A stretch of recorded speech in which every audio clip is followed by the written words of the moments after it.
If this goes on, don't panic. Bringing hope to the world through speculative fiction.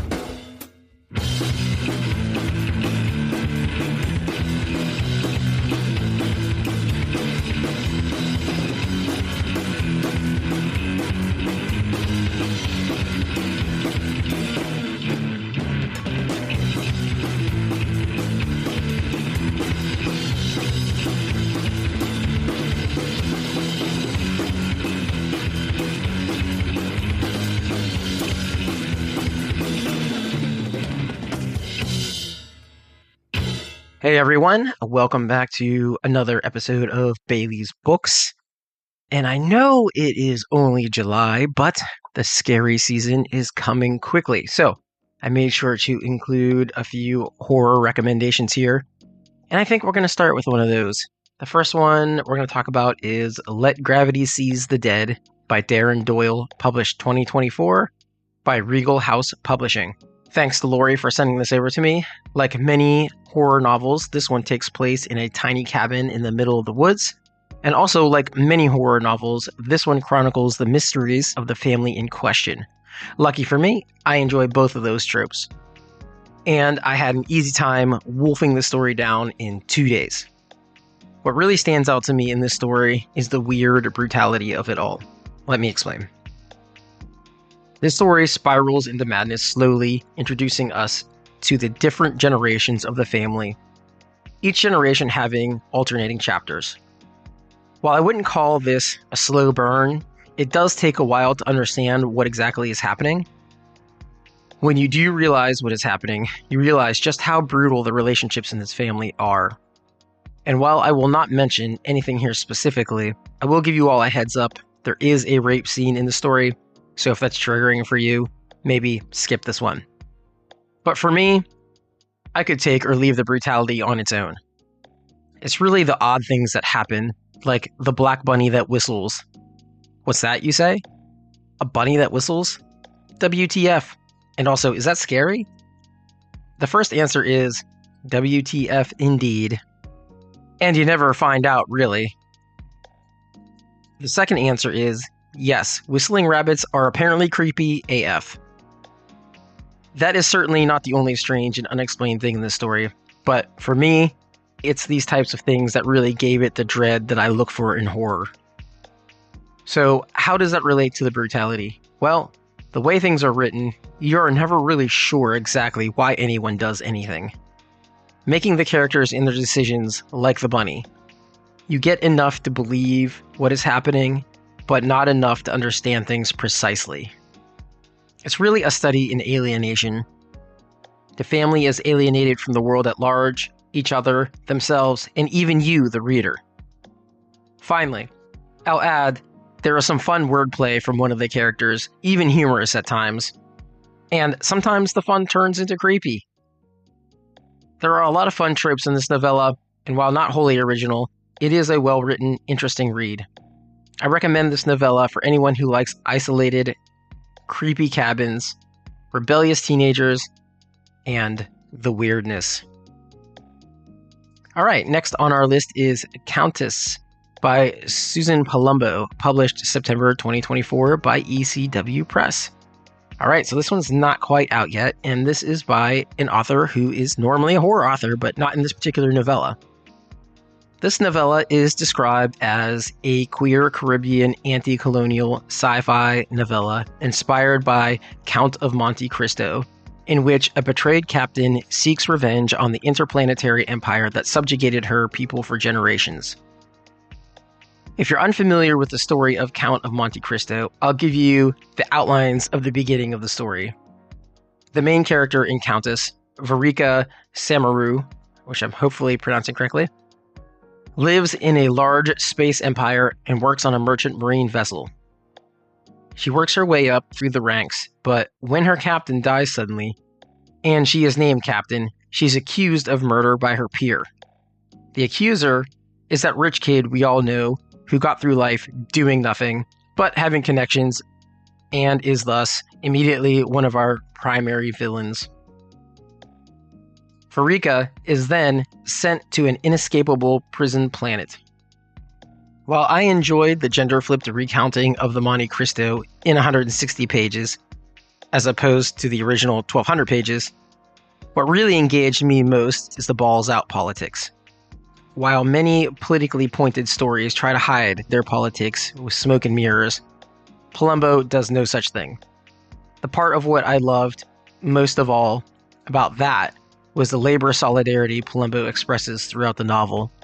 She also did a great job fleshing out Verica and the small cast of characters that move through the story. I will warn you that Palumbo's penchant for sadness permeates throughout this story. Don't expect something happy and go lucky. Pick this one up if you enjoy an underdog fighting back against the man, introspective space opera, and stories that are to the point. Alright, the next one, this is also another novella. Ceres by Alan Stroud, published 2023 by Flame Tree Press, and that's Ceres like Ceres, like the planet. Okay, so I'm really behind on reviewing Stroud's Fractal series. Last review column, I covered the first in the novella series. Ceres is the second. I'm going to try and cover 2 per column hereafter because the final full-length novel to cap the series is coming out soon. And, obviously, I'm never going to catch up if I do 1 per column. So, anyway, there are 2 main characters. The first is an asteroid miner.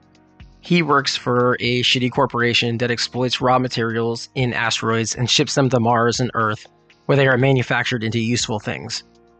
While mining, he finds a mysterious object completely black in appearance, so black that light seems to absorb into it. He has the object sent back to the main mining ship. Then we learn about the second main character, who is the geologist in the mining ship. He, however, dies almost immediately, as the mysterious object is being stolen. And things get weird. I'm not going to go into this character any further to save you from spoilers, but this character's story arc is very interesting. Unlike the first book in the series, this story doesn't play around the edges of the first 2 novels.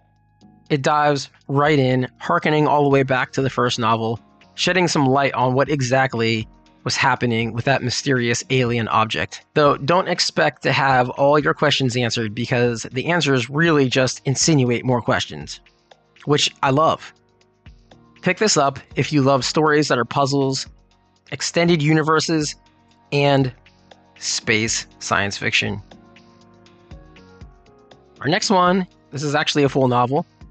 This is The Magic of Chaos by Ricardo Victoria. This was published in 2023 by Shadow Dragon Press. This is another series I am behind on, unfortunately. This is the 3rd book in Victoria's Tempest Blade series.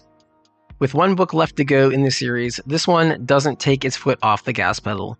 The story starts by focusing on Gabby, a main character in all 3 books thus far, and a gifted former assassin. We get a flashback of how Gabby gained her special powers, becoming one of the gifted shortly after receiving a Tempest Blade, putting her on the path of heroism that she's on when we meet her in the first book. Victoria's focus expands to the other female character, Sam, as well, making the female characters of the story the primary heroes after 2 novels of them in the passenger seat. I'm glad that Ricardo got around to doing this because, the female characters in this series are just as compelling as the male characters, and it was nice to see him bring that focus over here. This book takes place 3 years after the first and at least 1 year after the second book, continuing to develop the maturity of all the characters, as well as the maturity of their powers. As before, this novel is a mix of science fantasy, video games, and anime mixed with Victoria's insightful focus on the interior life of the characters. Ricardo continues to explore themes of mental health and takes a focus on imposter syndrome and self-realization this time around. But the book isn't all serious themes. There's also demons with laser eyes, a haunted Disney World-like park, zombies, ass-kicking heroes straight out of your favorite Final Fantasy game, and awesome tomb puzzles that'd be at home in an Indiana Jones movie. Like his hero, Terry Pratchett, Victoria also includes a dose of humor, commenting on the absurdity of academia, capitalism, and a variety of other picadillos. I'd recommend this book to fans of imaginative fantasy, high-powered female heroes, and introspective characters. And I also want to add that book 4 is about to come out.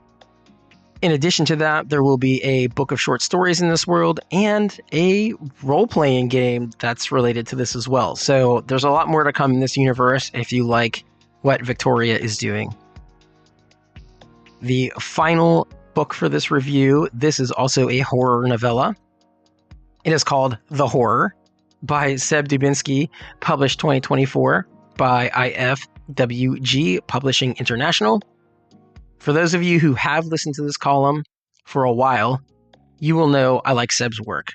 For those that haven't, I like it because it's to the point with no fucking around, and he manages to add a lot of subtext and also a lot of not so subtext that I really enjoy. This novella is no different. It starts out with a writer who is trying to get away and finish his novel. And yes, that tired trope is well recognized by the author. I'll get back to this in a second. The writer finds a cozy little town somewhere, seemingly on the New England coast, though no specific place is ever named. Shortly after moving in, the author begins to have strange things happen around the house. As he becomes further and further embroiled in the town's politics, the happenings get stranger and stranger. Why are there two churches built across from one another? What's up with the strange landlord? And so on. Doubinski takes the opportunity to comment on society, as he often does, but he also takes the time to comment on horror. As I mentioned previously, he calls out the genre for some tired tropes, while commenting on the actual horrors of our world, like racism and classism. Taking just a brief moment here to comment on the amount of meta-analysis going on in horror. I've just read Tade Thompson's Jackdaw, Paul Jessup's Glass House, and now this novella. I can't help feeling that horror is having a very introspective moment for whatever reason. I'm not plugged into that community enough to comment more, but horror is definitely going through an interesting time right now. Now that I've gotten that tangent out of my system, let's get back to Seb's book. All the meta-analysis and criticism, as well as a very fun ghost story, takes place in a breezy 130, 140 pages, with Doubinski's trademark one-page chapters most of the way through. I recommend this book for fans of meta-horror, Stephen King or Peter Straub, and intelligent brevity. Alright, so that's it for this episode. If you like what we're doing, please share us on the social media. You can also find us on Ko-fi, K-O-F-I, and on Patreon. So please check us out. We appreciate your support. Thanks.